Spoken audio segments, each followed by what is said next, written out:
been a golden afternoon, and I remember having the familiar conviction that life was beginning over again with the summer and summer.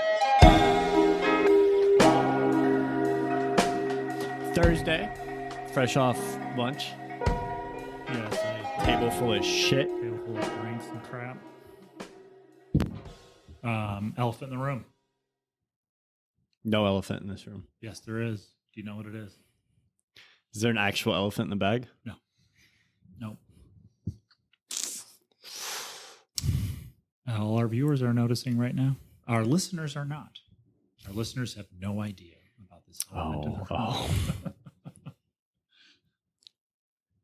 Should we just not reference it?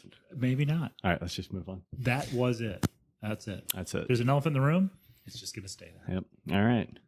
There was an elephant in the room a couple weeks ago too, so it's fine. There sure was. This great is it was. Studio Sessions podcast. And we're your hosts, Matthew and Alex.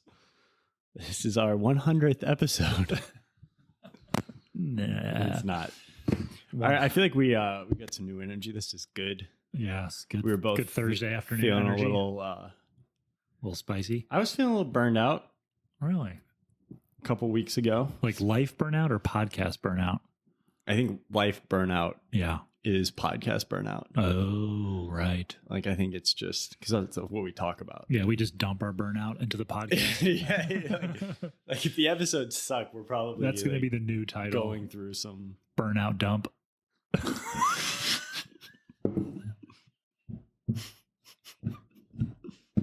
anyways. Spit take. We're gonna I'm interested what's in the bag.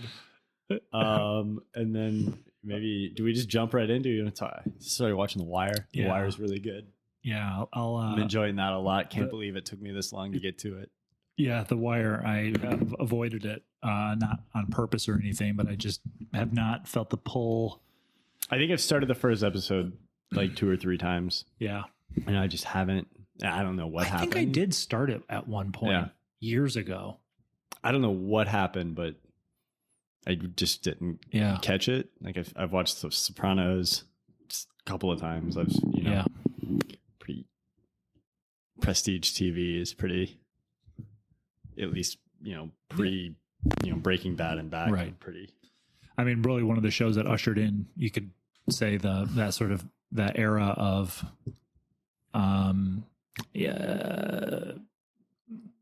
I don't know, the long form cinema in a sense, like these epic series that are 3, 4, 5, 6 seasons, cutting edge, really great storytelling, that maybe we don't have quite as much of right now. Yeah. I think there's a lot of show. Like I think that typically gets bankrolled pretty easily. Yeah. I just don't think the level of like with The Wire or with The Sopranos, maybe more so even with The Wire, it's like they were just trying something and just happened to get an opportunity to try it. Yeah. They weren't like, oh, we're going to make this TV series and they were just like, we're going to tell this story and then, do it over X amount of seasons. Whereas now you have a lot of shows that are just like, we're going to make a TV show because TV shows are very profitable and they might have a good idea, like there's a good market concept, for it. But it's more from a market, right? Commerce. From meeting the opening in the market rather than just like, let's make something incredible. Yeah. Which I'm not saying, maybe that was a stupid move on behalf of The Wire to try that, but God, I'm a few episodes in, but it seems like the hype is real, put it that way. Because I've always heard like, oh, the greatest TV show of all time. No doubt it's The Wire. Yeah, it's definitely come up in a lot of conversations about television shows on my end as well. And it was out before I didn't think I had HBO back then. This was obviously before streaming and all that, but I didn't have HBO, so I didn't watch it. Same thing with Sopranos. And it wasn't until, I don't even think I really picked up on HBO until you could have it streaming. And then it was, trying to go through the back catalog of all the stuff I had missed over the years, because it was quite a bit. But those shows I remember you know, with HBO releasing one every week, and I don't know what day The Wire was. HBO's big day was always typically Sunday nights. Friends in my circles in LA and all that stuff, you know, would always reference those shows. Yeah. As, you know, sort of the week's conversation, and then come back the next week. I remember because my mom would always, her and her sister would get together for Sopranos. Oh, nice. It's like 6 Feet Under. Mm-hmm. And then Sopranos. Yeah, 6 Feet Under we watched, but I think we had to Netflix the DVDs.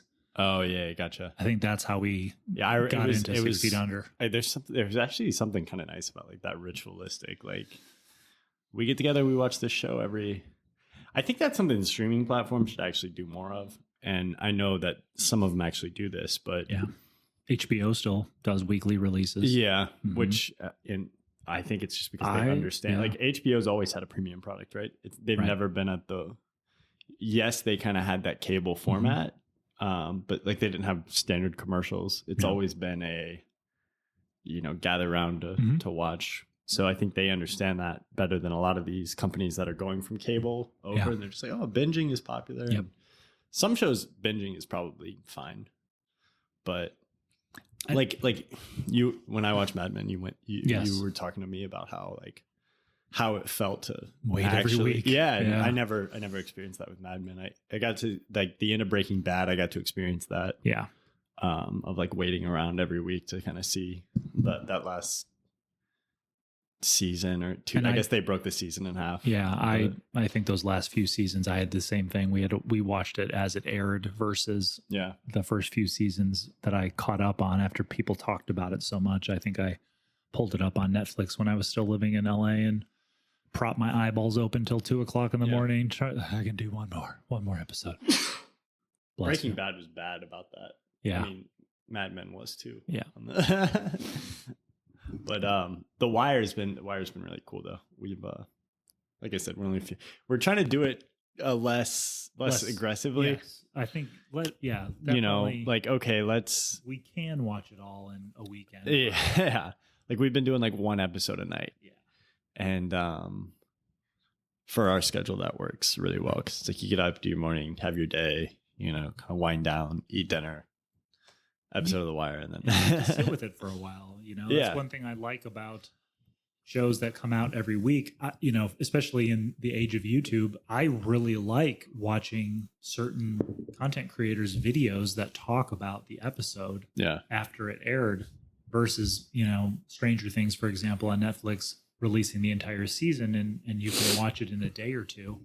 There really isn't any, you know, I think they water cooler talk. There isn't like that kind of conversation about that show after it airs because everybody watches it all. They sort of get the answer quickly. I don't want to like hijack our conversation too much away from where we're going. Yeah. But I'm interested in your opinion on, do you think that like, because there's no large scale water cooler, like there's no societal water cooler like there used to be.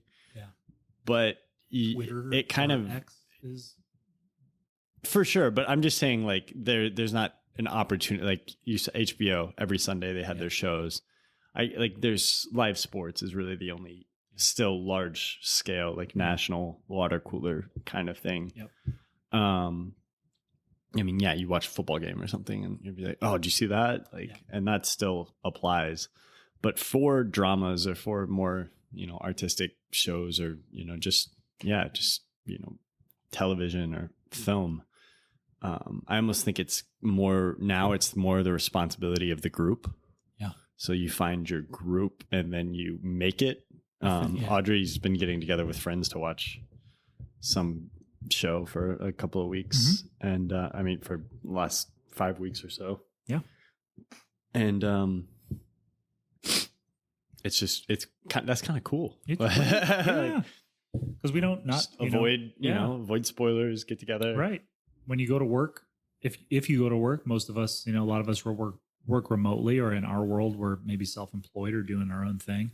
We don't go to an office where everybody watched the same thing because there were only 3 shows that night: ABC, NBC, CBS. Which one did you pick? Everybody was watching this one, and we're all talking about it the next day because we didn't have all these options. And granted, there was cable back then and all that stuff too, but just, the dilution of our attention across many things, the internet, social media, traditional media, all of that, movies, whatever. We don't have as many shared experiences of having watched the same thing. And so it's nice to think about creating that structure yourself, and almost tasking your friends that are interested in the same type of show to watch it and then talk about it. Yeah. Whether it's you actually have like a get together, go out to drinks, go grab coffee, come over to the house and watch it together and talk about it, show club. Yeah. TV show club or something. I think there's something to networks.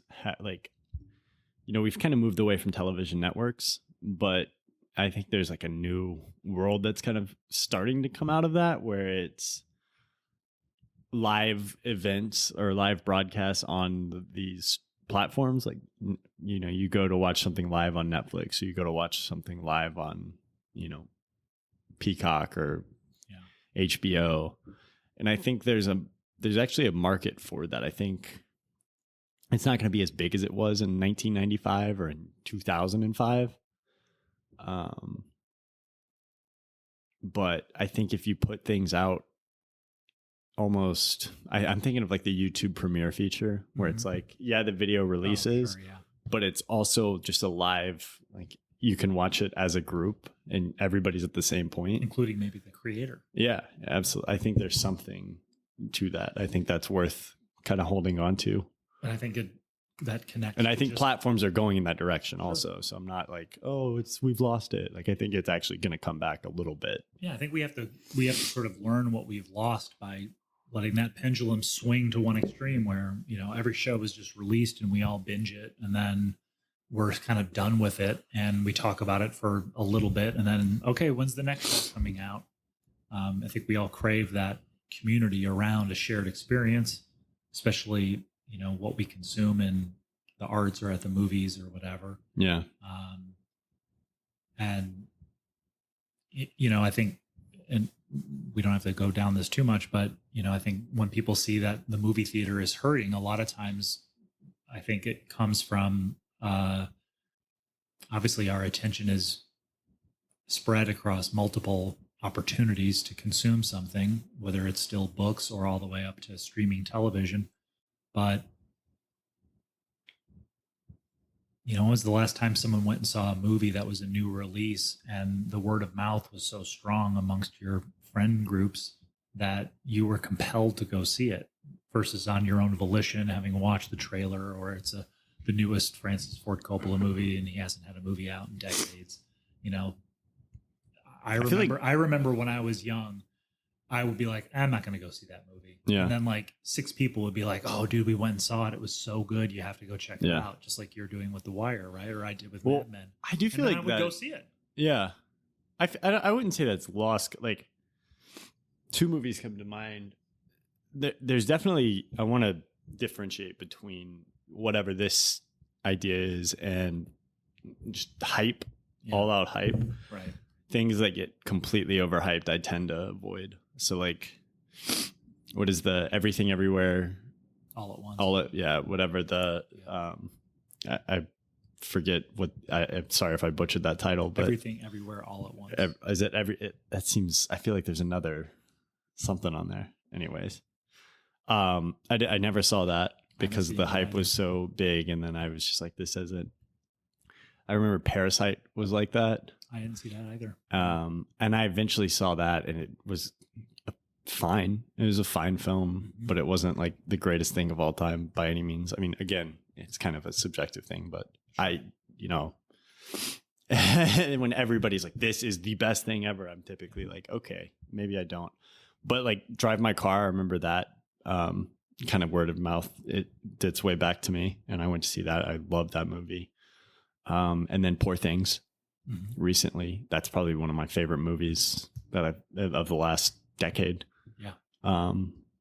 And I really enjoyed that kind of word of mouth. Because that wasn't something that I would have been like, I'm going to see that for sure.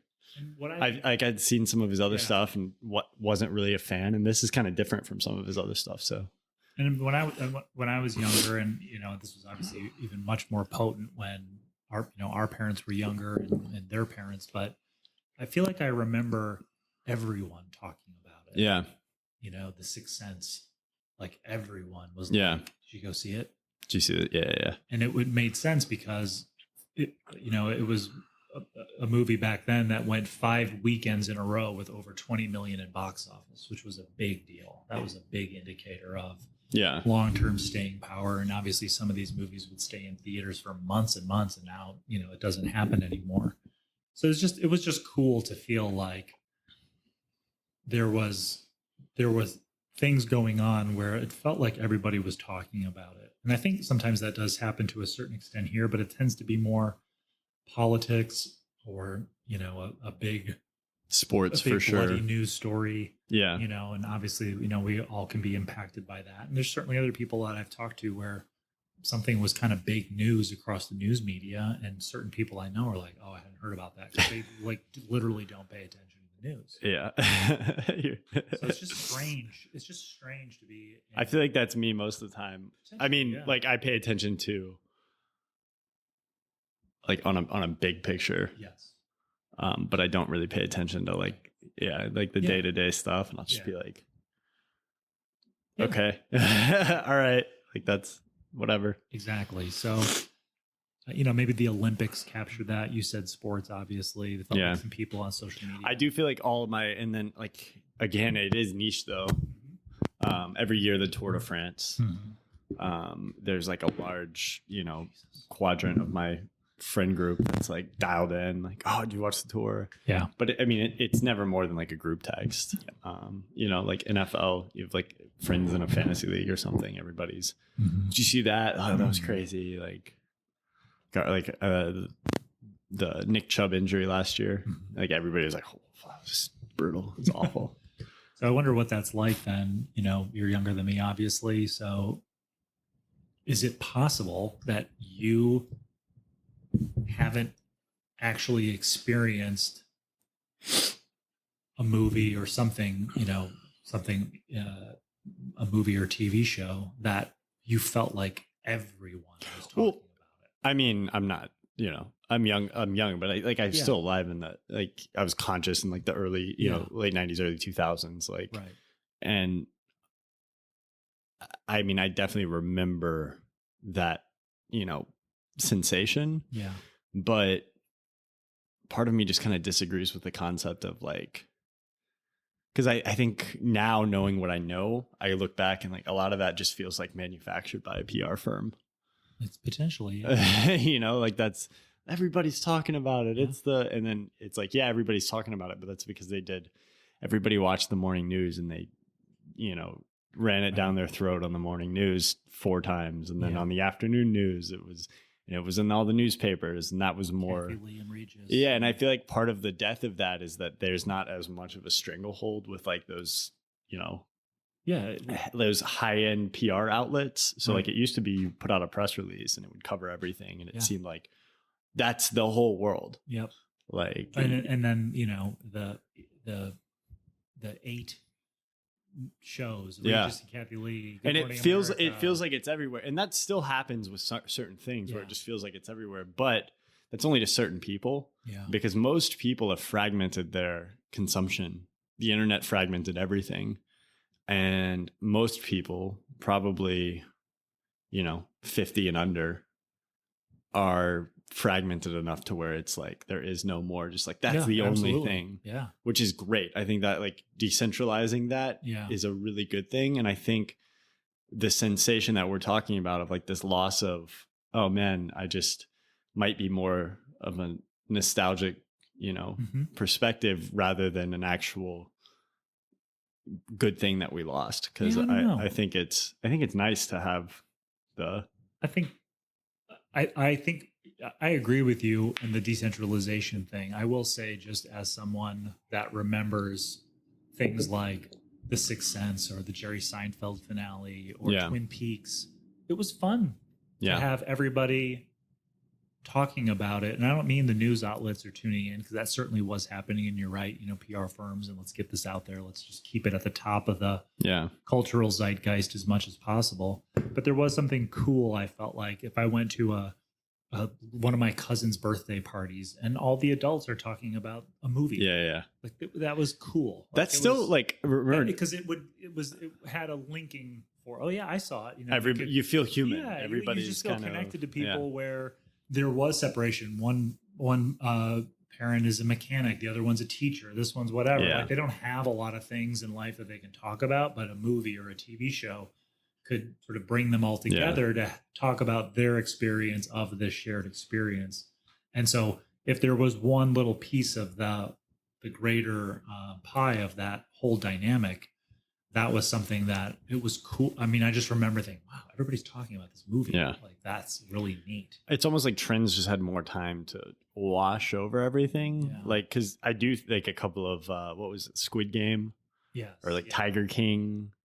Like I've never watched either. I've never seen either one of them either. But everybody, it consumed everything for a while. The Bear, for a little bit. So I mean, I feel like it still happens. It's just more. Honestly, I wonder if this has anything to do with it. This this is just a logical jump, but both you and I are kind of like counterculture. Like I think we're kind of like, oh no, like I don't want to do that because it's like that's pushed back a characteristic of both of us. In the zeitgeist, it's almost like there's a desire to protect it. And I wonder if, because I mean, there's plenty of people who,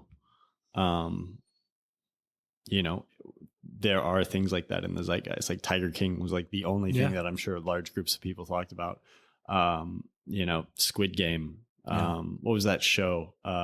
Duck Dynasty. Oh man, you remember that? Like, The Bachelorette seems like there's. I just heard a news segment on the radio at a upholstery place that said something about The Bachelorette last night. I feel like there's still these things that are like culturally consuming, and maybe we're just less tuned into them. Well, and like when you mentioned Squid Game and Tiger King and all that, my memory of that being in the zeitgeist was in social media, especially Twitter. Mm-hmm. But as far as my friend circle goes, nobody was talking about that stuff. Yeah. Other than maybe referencing, why is everybody talking about this show? Why is everybody talking about it? Yeah. Like confusion versus participation, For sure. So, that stuff is interesting. Again, I don't think anything's necessarily better or worse. Yeah. And I don't think like, humanity is missing something because we're not all, because 87 million of us aren't watching the Seinfeld finale. Yeah. It's cool. Yeah. Like that's a cool thing. The Super Bowl, obviously. But I was like, I don't know that. Yeah. That I would go back to that. And most people like lose the Super Bowl still. Can watch. I like. Yeah, everybody. Day after the Super Bowl, you and I are going to probably have a conversation about the Super Bowl. Absolutely. I feel like that's a safe prediction. Yeah. And like I'm sure I will with 10 other people in my life. Like, so there still are some things like that. Yes. I think it is just a little more fragmented, and part of that's just because everything is more fragmented. Agreed. Like you can go on YouTube and dive into any rabbit hole you want. Oh yeah. And any of your like many interests, and so maybe you're not as inclined to be sitting on the couch at 8 because the Seinfeld season finale's on or something like that. Yeah. And I've definitely felt like stuff's out there to watch, and I'm like, I'm kind of want to watch these vinyl hunting videos right now. Like I'm going hard on vinyl hunting. Like this is just where I feel the direction I feel pulled. I remember everybody Dune 2 was the big thing. Everybody's like, you gotta see Dune. I still haven't seen it yet. I still haven't seen it either. Everybody was very high on it. Yeah. I did go see Alien Romulus though. Yeah. Yeah. One bite, everybody knows the rules. Pardon? One bite, everybody knows the rules. Like, what's your rating out of? To me, it is one of the best executed soulless movies I've seen in a long time. It is like superb. We need to get you some signs. Excellent storytelling, like as far as plot, and just all that. Complete craft. Yeah, empty. just like great ideas, very ingenious ways to do stuff, to kind of do cool new things with something that's had 8 movies or whatever. You know what though? A lot of old Hollywood is like that, and I love it. So if we got more of that, I think all in all, it would bring up the level. Yeah. I prefer soulless craft than soulless crap. Yep. 100%. Yeah, absolutely. And then, there's just some stuff where I'm, a huge fan of those movies. And aside from the execution and what I felt was a little bit of soullessness, and I don't know if I need to explain that. We don't need to go 10 minutes on Alien Romulus, but to me, it was like, I don't know. I just felt like Alien had so much soul, especially just in the feeling of the movie and how real it felt. Yeah. And then Aliens had soul with the characters, like all these characters that normally you wouldn't fall in love with and be upset when they die. And then of course, just the deeper story of Ripley and motherhood and the parallels it has with the alien and all that stuff. It just felt like it was so rich. Yeah. It was also, the director's cut's 2 hours and 40 something minutes long. So he, Cameron just takes his time with it to develop all of that. And then, this just like, characters I don't care about. The couple I have some sympathy for, like, I'm a little bummed that they died, but like, none of them, even if I watch it over and over, I'm going to care about. Some cool stuff, definitely some ingenious stuff, but I just didn't feel the soul of it. And maybe it's because I'm old watching these, and those movies I watched when I was a kid. And when you're a kid, a lot of stuff has everything's like magical. Soul. By the way, we'll have to do a running report. Matt and I when we talked yesterday about one of Matt's daughters is kind of finally reaching the point where she can kind of track with a film. Yes. Yeah. Or a piece of, she can quality content. She can really hang with something that isn't just like stimulation. It's actually, And so we were thinking about, like, I would actually love suggestions on this too. Yeah. But we're thinking of like, okay, what are some good, I feel like the generic response is like, what are good? Like, oh, they're kind of edgy, but we'll show them any, but that's not what I mean. I want movies that are like very visually stimulating and almost to a point where, they're amazing as an adult, but I think they would be like truly magical to a child. Yeah. So like, Fantasia came to mind, but then Wizard of Oz comes to mind. Yeah, Wizard of Oz. But then I mean, we named a couple yesterday. Tales of Hoffman. Yeah, you mentioned a couple that I don't know about. What was there was another one. Just some of these like high art, but very visual. I'm sure there's more, but yeah. If anybody has anything like that, but you'll have to do like a running report about what did you think? Like, was it a magical, I love listening to Scorsese talk about some of the movies that he saw before he was like, when he was 8-9 years old. When they really start those formative years. Yeah. And he's not watching it through the lens of like, director Scorsese. He's just like, he's just a kid. Yeah. Wow. This is like completely magical. This is actually like touching something in my soul. And if you watch the Spielberg Fablemans, Spielberg had, I forget the movie, but with the train wreck and all that. The great train robbery. Yeah. And that just consumed him. No, it's not the Great Train Robbery. It's the circus movie. It's the Greatest Show on Earth. Greatest Show on Earth. Yeah. Greatest Show on Earth. Yeah. Which is a magical movie. I mean, that's like the closest that we've come to. I think that's the at this point, the circus doesn't exist in that format anymore. Yeah. And so watching that movie, like, despite what you think of the circus, it is absolutely a unique piece of time that we'll never be able to get back. So I think that movie's aged well. It's not the best movie ever, but it's definitely catches something. Before we move completely forward, I just finished this book last week. Yes, Design as Art. And it's Bruno Munari. Munari. He's Italian, so Munari. Munari. Sorry. Yeah, if you do this, Yeah, it helps. So he's a designer, and obviously, and the book was written in, when was it? First published in 1966. Like, so he's like an older guy at this point. Right. He's just critiquing contemporary art. So contemporary art in 1966. But yeah, I highlighted the hell out of it. But there were just a couple of things you didn't do that, Alex. Do I not? Oh, no. I'm the one. You don't write. You highlight, but don't write. I highlight. Yeah. Highlight, but don't write. Copy that. God, I mean, should I just like read some of these quotes and then maybe just what if I don't even discuss it? What if I just read the quotes? Yeah. And then we just move on? Well, I think this is going to transition into what I was wanting to show you. Okay. I mean, there's a lot of quotes, so maybe I just take like the first couple.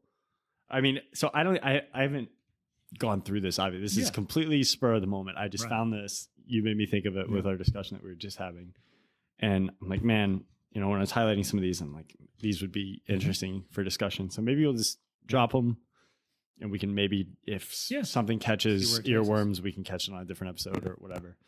And I'm just going to read nothing more than the highlight, and I'm just going to move on. Okay. So they've realized that at the present time, subjective values are losing their importance in favor of objective values that can be understood by a greater number of people. And if the aim is to mass produce objects for sale to a wide public at a low price, then it becomes a problem of method and design. The artist has to regain the modesty he had when the art was just a trade, and instead of despising the very public he's trying to interest, he must discover its needs and make contact with it again. Yeah, that to me has echoes of the episode we did where everything just looks the same. Yeah. It's like, let's just get stuff that's objectively pleasing. Yeah. Well, and so the title Design is Art, he basically traces through, all these artistic movements approaching 1966, and he's like, we've become a commercial society, so like commercial facing design is the new art. And he's just saying like, we need to stop like, oh, I'm a genius and I have to make shit, and instead just be like, okay, how can I make this? Like, what does this need? Approach it like you're making a great painting or something, right. And then the quality of everything goes up instead of having the separation, which I think is great advice. I think, which I think that is really encapsulated by, is it Braun, the German company in the 60s that was doing all that industrial design, like beautiful stuff. There should be no such thing as art divorced from life, with beautiful things to look at and hideous things to use. If what we use every day is made with art and not thrown together by chance or caprice, then we shall have nothing to hide. I think that echoes what I'm dealing with right now in consuming all this stuff and buying old typewriters and stereo equipment and listening to music and getting all that. Like, I just felt like so much of what I had was devoid of that. Yeah. And I am, swimming. Literally just moved us into, I'm swimming in this stuff now. So it needs to be edited down. Yeah. But that's what's going on. This is when the objects we use every day and the surroundings we live in have become in themselves a work of art, then we shall be able to say that we have achieved a balanced life. That's exactly what I'm doing. Yeah. Now you might look at my space and see chaos or see, this is not my aesthetic, or I don't like the feeling of having all this stuff. I have thought that several times in the context of, I am manifesting in the world. This is an externalization of what is in my brain. Right. Like, what is me? Like my soul, whatever it is. And I need to be surrounded by these objects of great beauty and art and function as well. Yeah. To do what I do. Yeah. And I felt very devoid of that for a long time. You were out of balance. Yeah. Yeah. Because I can't build that on my desktop on my Mac. And I don't mean my physical desktop. I mean like on the computer. Sure, I can put up a cool wallpaper. Yeah. Or maybe I can get some app that lets me make the folders different colors. To even matter, it's just not. I need to have it. Yeah. I need it to be around me. Yeah, absolutely. I'll do like a couple more and then we can move forward. But it is beautiful because it is just right. An exact project produces a beautiful object. Beautiful not because it is like a piece of sculpture, even modern sculpture, but because it is only like itself. Mm. A thing is not beautiful because it is beautiful, as the frog said to the she frog. It is beautiful because one likes it. That's right. That brings us back to Ruben. Well, do you like it? That's all that matters. Yeah. I like this. Yeah. Okay. What is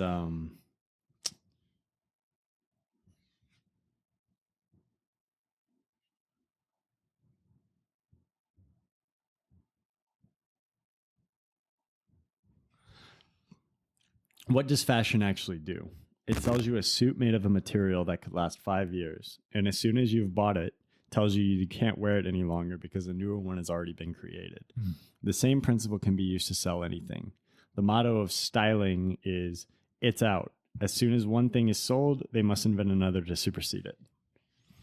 Yeah, because if they make great stuff that is timeless and people want to wear it for 10, 20, 30, 40 years, they don't make any money. No more money. And then add to that, they've got to make it with shit ingredients, like whatever these Levi's are made out of, kind of denim and some spandex or whatever. And we talked about this before, but they literally fall apart after 2 years. And unless that's the look you're going for, you got to buy a new pair. Yeah. Yep. Which I've had to do.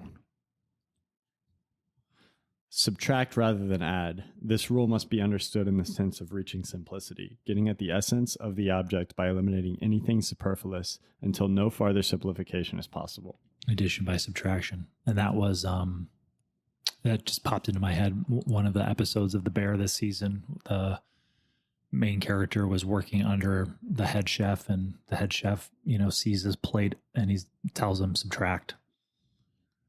Take away. Yep. It was, and the plate already looked incredibly simple, maybe 5 ingredients. And I think he was like, nope, too many. Yeah. Let's see. I've got two or three more that sorry if this is just killing people, but when one studies something characteristic of a people, it is wise to look at it at its best side. At least if one wants to learn anything. Ugly things are ugly in much the same way the world over. Only the best can teach us, and the best of anything is individual. Each country excels in some things, and in the rest is just the same as other countries, mediocre. So talking about like cultural, like unique pieces of, cultural contributions to art. All right, there's one other, there's two that I want, but let me see. Pursue vision.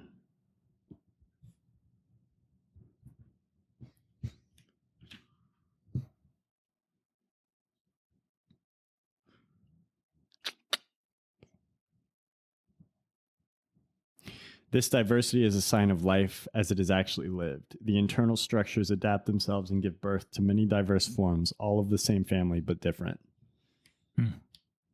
Oh man, there's like one that just wrecked me. Gotta find it. And then there's this one. When a lot of I always talk to Audrey about this, when you just see something that's gaudy and like we were in Miami recently. We were staying in like, kind of a financy area, and it's just like, oh, like everything is just hyper clinical and just utilitarian, more money than God, but everything looks like shit in a way. Yeah. And I thought about this. When a lot of money comes along before culture arrives, we get the phenomenon of the gold telephone. And when I say culture, I don't mean academic knowledge. I mean information about what is happening in the world, about the things that make life interesting. And then I'll have to snag a copy of this. Yeah, it's a quick read. It's good. I have one more. Let me see if I can find it, and I'll give myself a time limit. I know, like I have an idea of where it is because I remember where I was when I read it, but I don't. Flip through every page. This is good. Just wearing in the book a little more, right? Yeah, just break that spine. Destroy it. Shh. The listeners are just... Yeah, they're like, wow, we're sitting here listening to a guy flip through a book so he can read us passages. Is that it? No, it's not it. Okay, I'm going to do one more. Yeah, this is it. Okay. Art that is too defined, conclusive, and limited to one aspect of a thing leaves a man of today standing isolated and apart. Either he accepts the fait accompli or he gets nothing from it. There's very little actual participation involved. Everything that does not coincide with a particular version of the artist has to be excluded. But in an open work of art, a person participates much more, to the extent of being able to change the work of art according to his state of mind. We've talked about this several times. Yeah.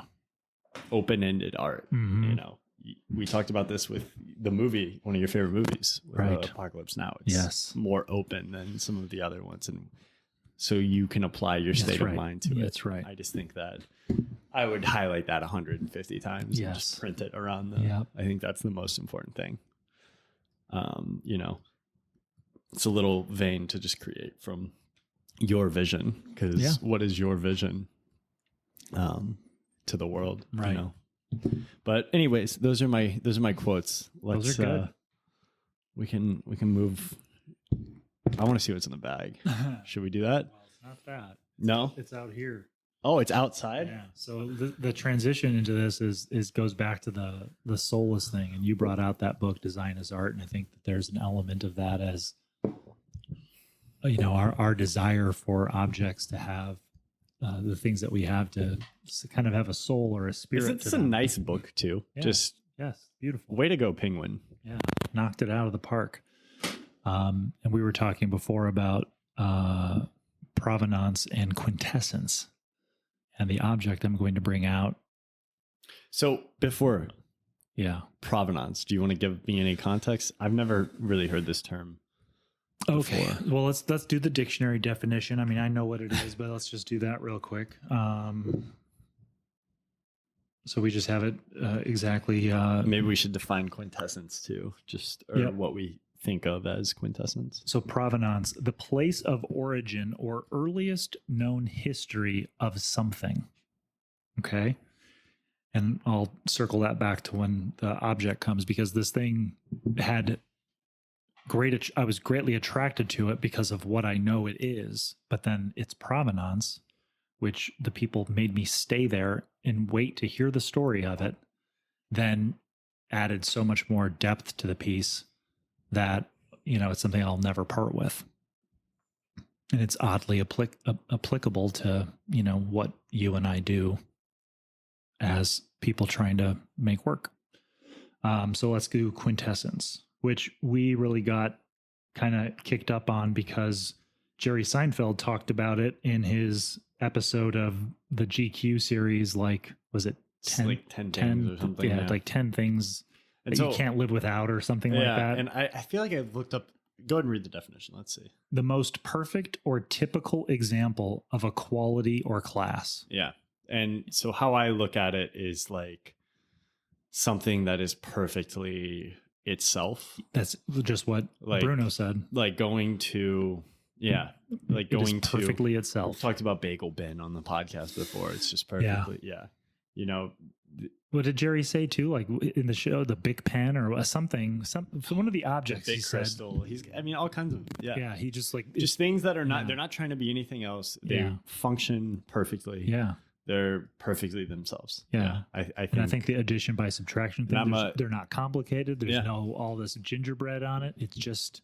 It's exact. It only and it like, you know, it's not going to do 10 things. Right. It's going to do one thing. It's going to do it like and maybe not like. Maybe it does do 10 things. Yeah. I don't know. Like, and I was positioning earlier before we started, just wondering, I'm not saying this is the case, between the two of us, if there was a little bit of a separation, and we both have an admiration for things, you know, you got me onto typewriters, you love your Leica cameras, there's lots of stuff in your studio. I think even these flip cameras, there's something about them that is sort of so simple. And they just work and perfectly for what they need to. Right. That you might be the one who's drawn to quintessence, whereas, and not that you're not drawn to provenance, but I mean, I'm with you. Quintessence. Some people, like I have friends and I have, people who I follow also, whether it's in, watches or cameras or YouTube or whatever. Watches,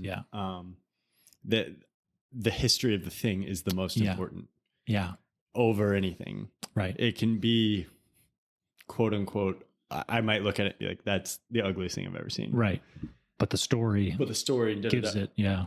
I don't care about that. Yeah. Definitely. Yeah. I mean, I don't not care about history. Right. But I'm definitely more function oriented. And then through the function is like, how does the design serve the function? Yeah. I think I'm more aligned with, Right. And I might see that's an interesting observation that you just made, because it might be. And again, not that I'm not drawn to quintessence, and that you're not. I think it's hard to draw. It's hard to draw like a hard line and put it on different sides. Yeah, but definitely, there's going to be, it's a semi-permeable membrane. Like we're going to have some flow back and forth. But I think, like with your coat that you had tailored, it's entirely possible that if you knew who the person was that bought it, how they got it, did they go to Italy? Were they this person? Did they have this job? Like, did they wear it at this place? Those things might enhance make the experience better. Yeah. Right. But you wouldn't, buy and then have tailored a coat that you didn't really, really like because of the story. Now, I might be more susceptible to that. I'm like, I don't love that coat, but God, that story is amazing. I just want to wear that story. Yeah, for sure. For sure. Now, all right. Now, I don't think what I'm going to bring out is that, but I'll stumble through the opening of the door here to get it. I'm just gonna, for the visual, I'm gonna describe it. Yeah. Matt's standing up out of his chair. He's opening the door. It's a tight squeeze because we've got the typewriter over in the corner. He's stepping out of the door. He's grabbing an object, slowly bringing it back in. It is a typewriter, so it appears to be. It is a very. Oh, that's a plastic case. No, it appears to be maybe an aluminum case. It's very light, feels plasticky. It's not a heavy metal. Okay, he's opening. No. It says Hawaii, USDA, Hawaii. Kind of travel, maybe. He's opening it. This is Hunter Thompson's typewriter. I'm just kidding. He just gave it to me. So what we have here is a Hermes baby, right? Not a big, huge revelation. Alex is overwhelmed with jealousy. Alex is overwhelmed with jealousy. Well, I have two of them now, Alex. Of this exact. Alex's jealousy has subsided greatly. Yes. Alex is planning his afternoon to go to Matt's house. Okay, so I'm putting a piece of paper in here. Yeah. So Matt can give us some ASMR. This is beautiful. So it's funny. I went to the shop the other day, the antique shop with the Hermes 3000, and I was like, he's not going to sell that thing for as much as he has it listed for. There's just no chance. Oh, at the shop downtown in Old Market, the 950 one. Yeah. There's no way. But so this is it's a small typewriter. It's a journalist typewriter. It seems like Ultra portable. Yeah. Built like a freaking industrial. Yeah. It has the gull wing, ink ribbon cover. Yep. Metal. These need to be aluminum reformed a little bit because on my other one they click in. You've got to send this to my guy to do the full service. I'm kind of I'm see, this is the difference. You want to try to I like to leave, I clean them up of course, but I like to leave them. Yeah. Part of it is he won't replace any of the parts. Part of it is the cost. But he'll take it apart and polish every one of them and make it all nice. Yeah. But anti-rust coating, things like that. To me, the provenance makes me want to just clean it. Yeah. See, that's interesting because I got the World War II typewriter last year and I was like, I got to get this thing functioning. So you've said two things in your observation. You said journalist and you said World War II. So I took this up. This isn't World War II, is it? No. So I was at. It looks a little later than that. I was at. Yes, this is, I believe, a late 40s Hermes baby. Okay. But it still has a connection to World War II. God, the Swiss can make something that looks nice. Yes. This is a Swiss-made typewriter, and technically it's my third. Yeah. Because of that Montana Viking that I bought, which is a Hermes baby that was acquired by the Eaton Department Store of Canada and then rebadged and painted as a Montana Viking typewriter. So I have 3 of these. Give us a little clicky clap.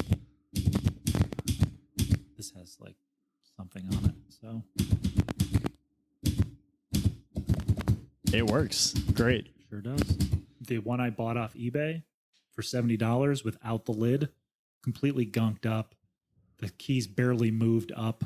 It was a major clean job to get it back up and running, but it works great, and I use it. So I went to the Dodge County or something historical society arranges, I guess, every year this big, essentially like an indoor garage sale, a big swap meet. I don't even know what you call it, a swap meet or a flea market. I don't know what the right word is. But all these people that are part of the historical society bring in their stuff that they want to contribute to raising money for the society. I believe that's what it's for. So people have books and records and glassware and old radios and all kinds of stuff in there. And I went because I wanted to check if they had any cameras. I wanted to check if they had any records, and then cassette tapes, VHS, stuff like that, media. So when I went in, I beelined it to the records. I went through a bunch. I probably pulled 30 or so records. They were $1 each. Through the cassettes and got those going. And then some VHS tapes. And so then I'm walking through, because it was inside an old CVS. It's a huge place. I'm walking through. I look over by a big Royal typewriter, a big monster desktop Royal typewriter. I'm like, oh, cool. And then I look to the right of it and I see this typewriter in its case. And I gasped out loud. I was like, oh, yeah. I'm like, I know what that is. So I go over to it. I push the top buttons, pop it open, and see that it's a Hermes baby. I was honestly hoping it was a Hermes rocket. Yeah. Because I don't have that one. And I was hoping it was the green and all that. But that one came in like a brown leather case. And then I saw the price tag of $25. $25, yeah. And I'm like, well, this is coming home. Not a $25 typewriter. Yeah. No. Is it like $1,000 typewriter? By no means. Probably. Cleaned up. I mean, this is actually really good condition. This is probably like a 250. Yeah, 150 to 250, I think. Absolutely. And the provenance might help it if I can, show some connection. So as I'm sure you're all waiting for the provenance, I take this all my stuff up to the checkout, and the woman goes, oh, that typewriter, this woman here has a story about it. And I'm like, I'm all ears. She had some stuff to do. I actually went back and pulled a couple more records. She was finally done. And she starts telling the story. She gets 2 lines in, and I'm like, I'm not going to remember the details of this. Is it okay if I record your voice telling the story so I can listen to it later? And I'm so glad I had that instinct, because I would have forgotten the gentleman's name, and I don't know it right now. Yeah. But she essentially told a very simple story. This isn't some big elaborate thing. But the gentleman who owned this was a photojournalist, and he was a famous photojournalist who documented World War II. She gave his name. Again, I forget, so I'll put it in the show notes, and I'll be trying to do some research on him and his background. Add that to the show notes too, yeah. And so he used, again, I think this is mid to late 40s. I don't think that he had this actually in World War II. I don't believe Hermes had the baby out that early because he would have had to have had it in the late 30s or like right then in the early 40s. I would say it's possible, but I'm pretty sure this is the late 40s. So, he may have acquired this after the war. Maybe when he was stationed over there during, the cleanup and all that stuff, he got his hands on it and brought it home. But then here in Omaha, he used it and he inscribed the lid with Travel and Transport Incorporated, Omaha, Nebraska, which is the company that he started here in Omaha after World War II. So I'll have to look up what Travel, that company yeah. is. But, it's inscribed in here, and that's, awesome and a great part of its story.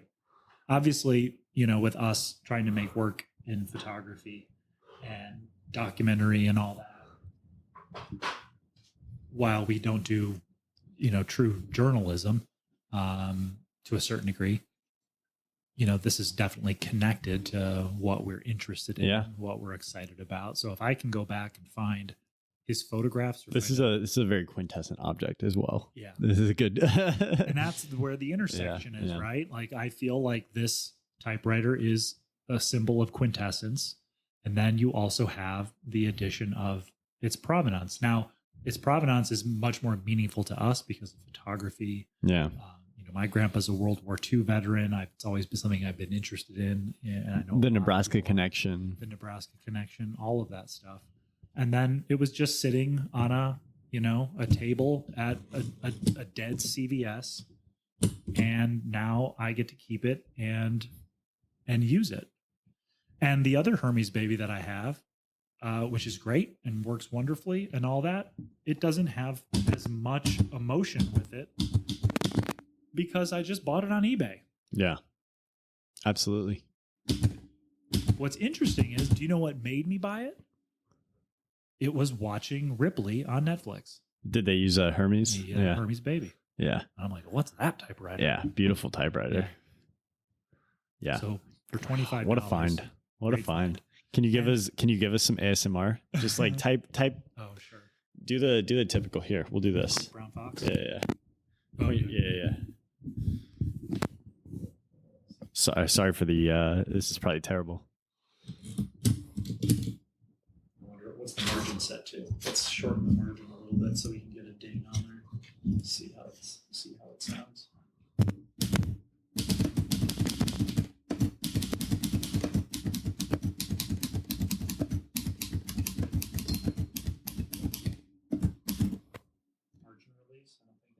I think right there. Is this? No, that's backspace. Is that a margin release? That's shift. So This is lock and that's shift. Yeah. There's got to be a margin release somewhere. This seems low to me. I don't know that my other one is this low, but maybe I'm misremembering.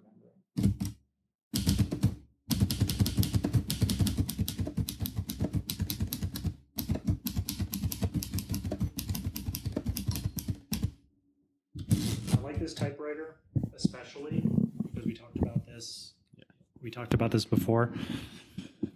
Very cool. Certain typewriters are really easy to get a musical rhythm to when you use it. And I have some that I'm like, it's like all out of beat. I can't get the rhythm with it. The 100%. Way the keys are, or whatever, it just doesn't gel. This one really does. And then speaking about typewriters. I was out in Atlantic yesterday and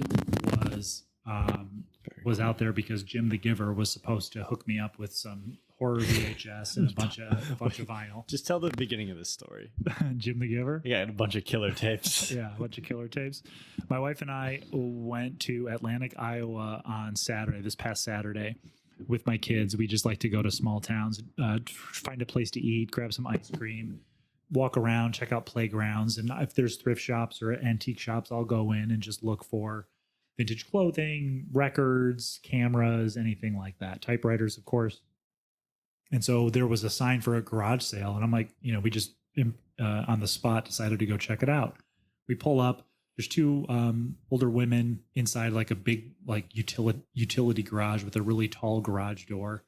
And I go in there and start looking through some stuff, found some VHS, nothing that I bought, found a few cassette tapes, a couple of vintage sweatshirts.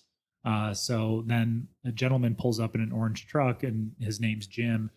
And I start asking him, you don't by any chance have any like records or VHS? He's like, oh, I've got a bunch of VHS back at the house. bunch of killer movies. And I'm like, what do you mean by killer movies? The movies where someone's always trying to kill everybody. And I'm like, horror movies? Like, yeah, I got a whole bunch of them. And I'm like, oh boy. This is the best description of a horror movie. Horror movies are impossible to find. Killer movies. Killer movies. He's like, got a whole mess of record albums too, just a bunch of them. And he's like, if you come back on Wednesday, I'll bring it all down here. Yeah. And I'm like, done. I'm coming back on Wednesday. And this Atlantic's like a 50+ mile one way drive, about an hour. So I go out there. I'm like, Jim, how's it going? You bring that stuff down? He's like, yeah, check it out. It's in the back of my truck. He's got an orange, like a construction company's truck that they didn't use anymore. They took the graphics off, and he just bought it. And it's like a box with maybe 20 records in it, no VHS, a bunch of DVDs, and some cassettes. I'm just like so crestfallen because I just drove an hour out. But I get to hang out with Jim the Giver for a little bit longer. Jim the Giver. He's quite the character. So I was able to pick up a few things and then move on to some other spots in Atlantic. And it all worked out, especially because I went to this antique shop that I was at previously where they had a Hermes rocket, the newer version of this, that is green and with the green keys, like the iconic Hermes design. But the guy wanted like $150 for it, which is about retail for one that's good and cleaned up and ready to use. Was this one in rough shape? No, it was just dirty. Yeah. So totally in good shape. It had the leather case, the zip up leather case. Everything was there. It is by all means, I think, worth $150. I can't do it. I can't spend $150 on it. Yeah, we can go to Atlanta and pick it up for you, buddy. It just needs to be cleaned. But he also had 2 Olivetti Lettera 25s. Yeah. Now, these aren't like the most sought after Olivettis. They're 70s plastic. They are beautiful, though, in my opinion. Yeah. Very light. They were really oriented towards like college students, sort of like the iBook or, MacBook. All of those were written on the Lettera 25. On the Lettera 25, yeah.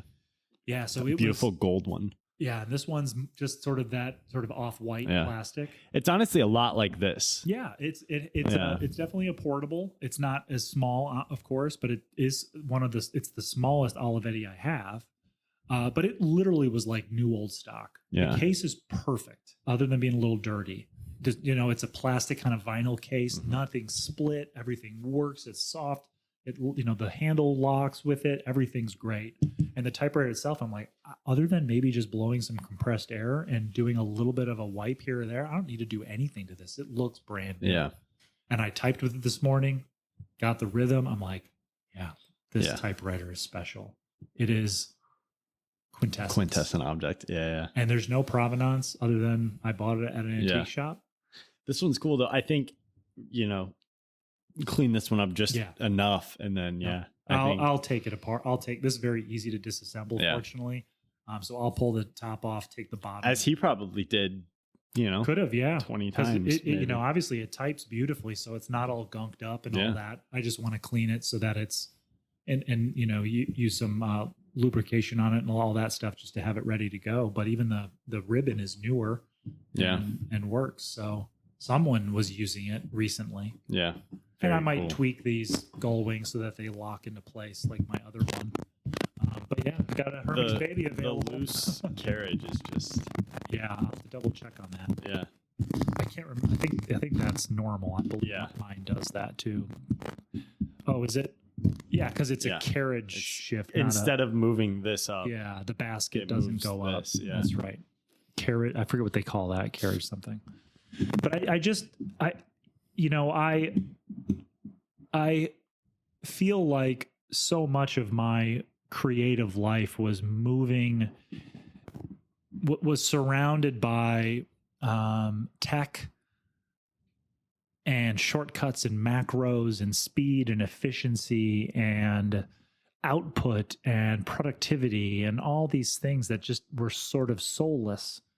And you introducing me to cameras and the typewriters and all of this, and I know we've talked about this too much. Part of why I'm wearing not wearing a black shirt, and I'm sorry we weren't going to talk about it, but I'm going to talk about it, is because all of that stuff comes back because I'm surrounded by design as art. Yeah, you're inspired. And it awakens something. I think about, I thought about this a couple of times. There's this moment in Excalibur, one of my favorite movies from the 80s, King Arthur, all that, where, it's sort of the dark ages for Camelot and King Arthur. He's sickly, the kingdom's falling apart, all that stuff. And literally Camelot comes back to life and King Arthur comes back to life. Plants are growing, all this stuff is returning to beauty and richness and fullness. I know it's corny, and I'm sort of that romantic type that latches onto those things. But that's what I see when I'm overhauling my space and connecting with these objects that to me have a soul. They have quintessence. Some of them have provenance. And they are pieces of art to me that I can surround myself with to then let all of that fuel the work that I do.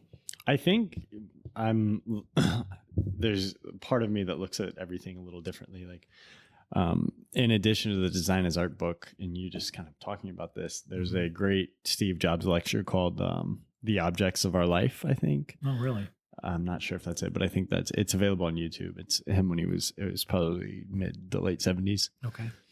And, basically the conceit of that lecture is that the computer's here.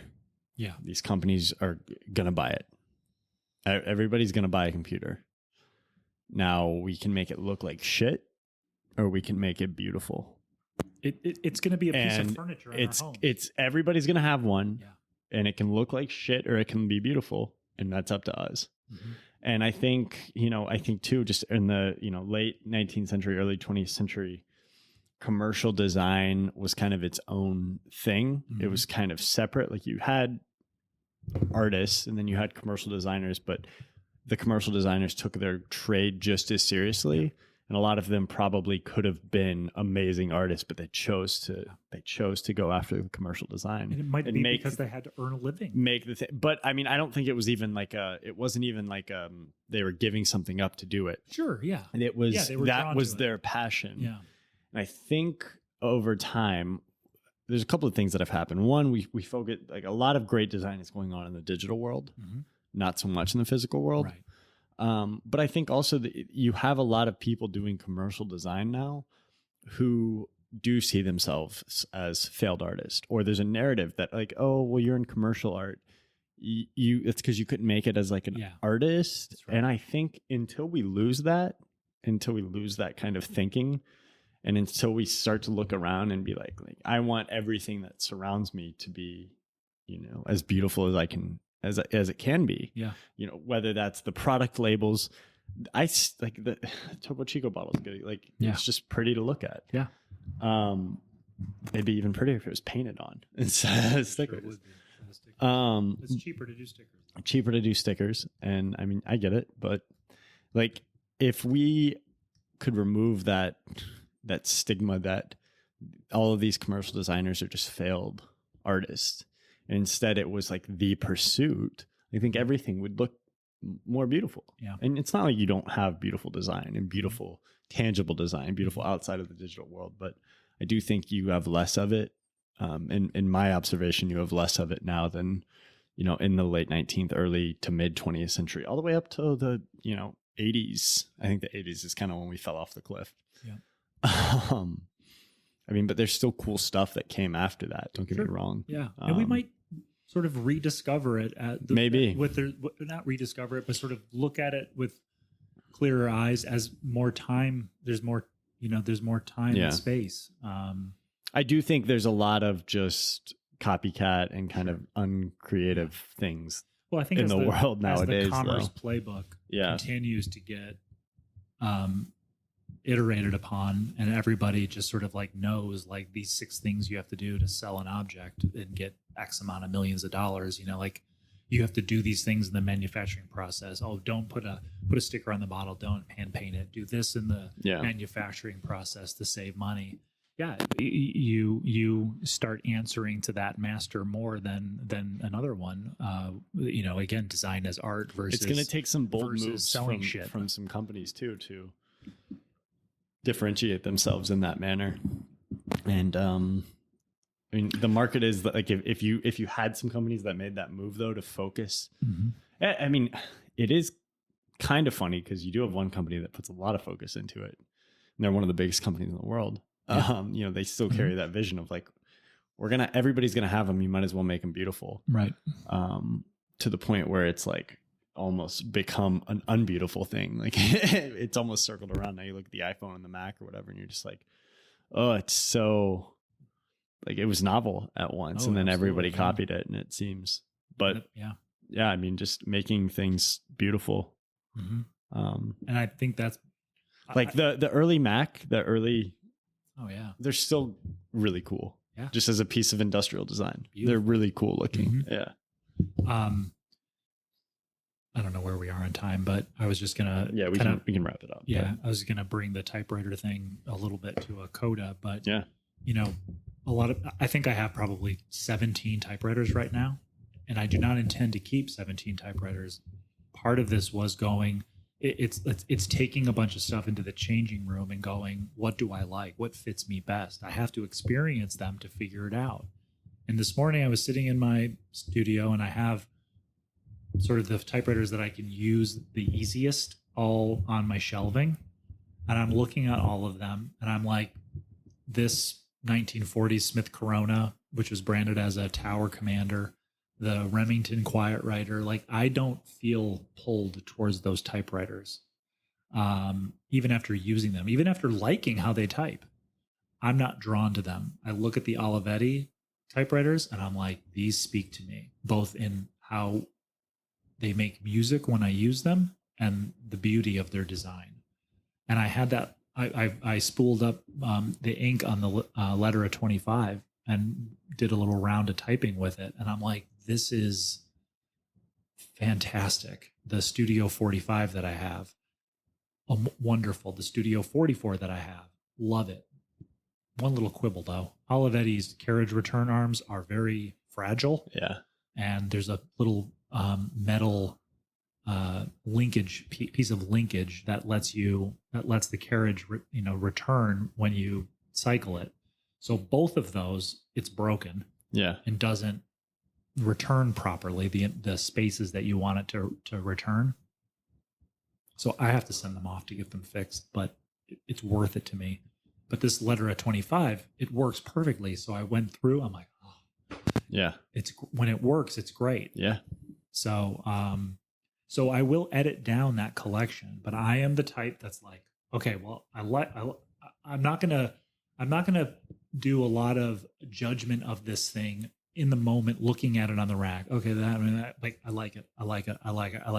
Grab it. Go try it on. Oh yeah, nope. That one's out. And then you end up having, which for me might be more than the normal person. I might come away with 4 things that I buy out of the 25 things that I tried on. Yeah. And that's what's happening with the typewriters. I feel like that's the natural progression for most things. Like, yeah.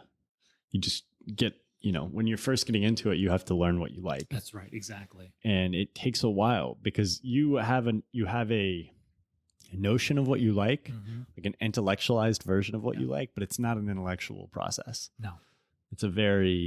It's a tactile, visceral. Well, you used a word where you were just like, you're drawn to it. Yeah.